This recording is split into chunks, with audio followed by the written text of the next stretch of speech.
brutal fight on the landing ground.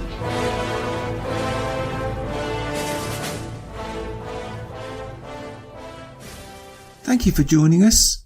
You are listening to A Radio, and this is The Morning Moment. Please click on the follow button on Spreaker.com. This piece is entitled The Trojan Horse is Real, Live and Living in Britain. This is just a clip from a recent comment made by Anne-Marie Waters, the leader of the For Britain party, on one of her YouTube videos. I want you to listen to her words. Now, I've been warning you for months and months and months and months that this is a plan, and here it is in black and white, so to speak. It is to infiltrate national parties and gain influence and control over them, and thereby introducing policies that would otherwise be impossible for them to do so, as they are obviously to the detriment of our society as a whole. I warned you, and if you think it won't happen here, it already has in the Liberal Communist Party, both provincially and federally. And you know what I mean. And make no mistake, the US is no different. Think of the last presidential election with the presidential candidate Bernie Sanders. A socialist, a communist. Can you believe it? A communist running for the President of the United States? Nobody was up in arms about that. Why was that? It's just like Obama was never investigated before the presidential election. Never. Also, not forgetting Elizabeth Warren, an out-and-out socialist. Oh, and please don't forget Maxine Waters. They are everywhere, and they never stop, and neither should you. Never let your guard down thinking they've gone away. Take a listen and make your own mind up. Links on my site. And I actually talk about Islam very rarely. But no matter how rarely I talk about Islam, it's always the first question I'm asked at an event.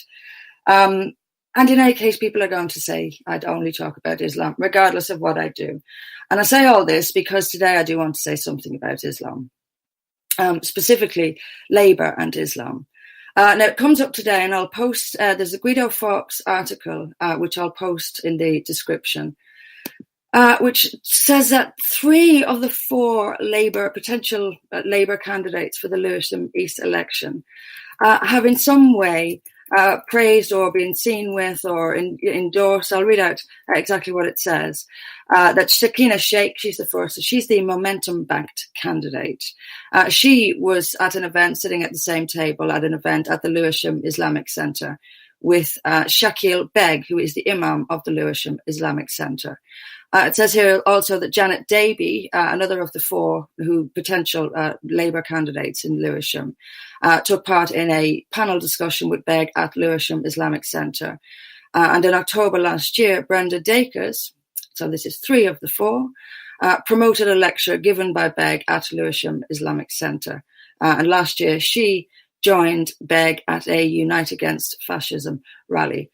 So we're talking about the left end of the left here, but we're also talking about something quite serious, because Shakil Beg and the Lewisham Islamic Centre are quite controversial. They're linked with Lee Rigby's killers, and Shakil Beg, the Imam, lost a libel action against the BBC for calling him an extremist. That was in 2016.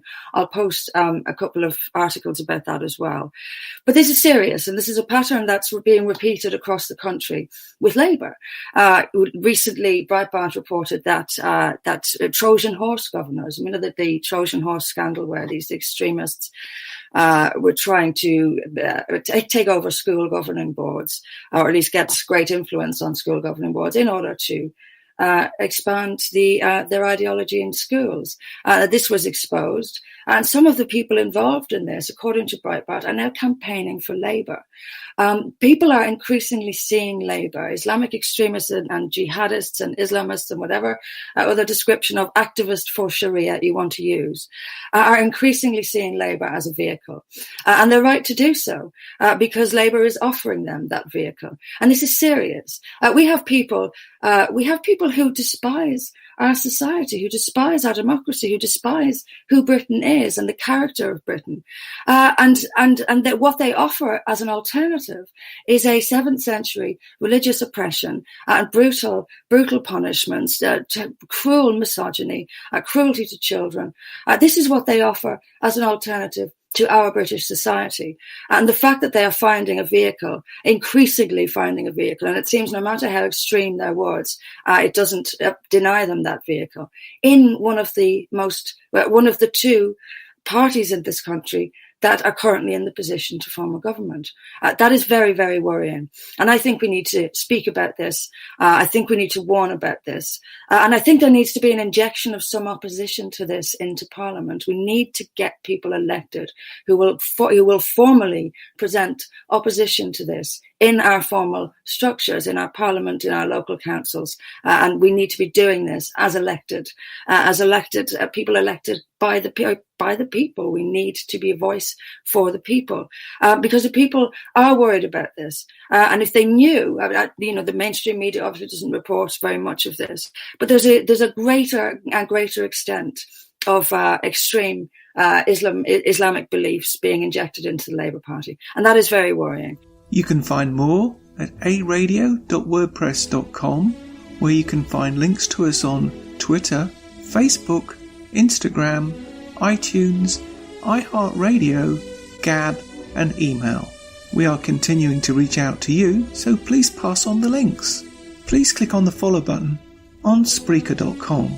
You can listen to all my morning moments at Spreaker.com under A Radio, that's EHRADIO, A Radio, and please click on the like button. And you can find all my podcasts and morning moments at aradio.wordpress.com and click on the Morning Moments tab.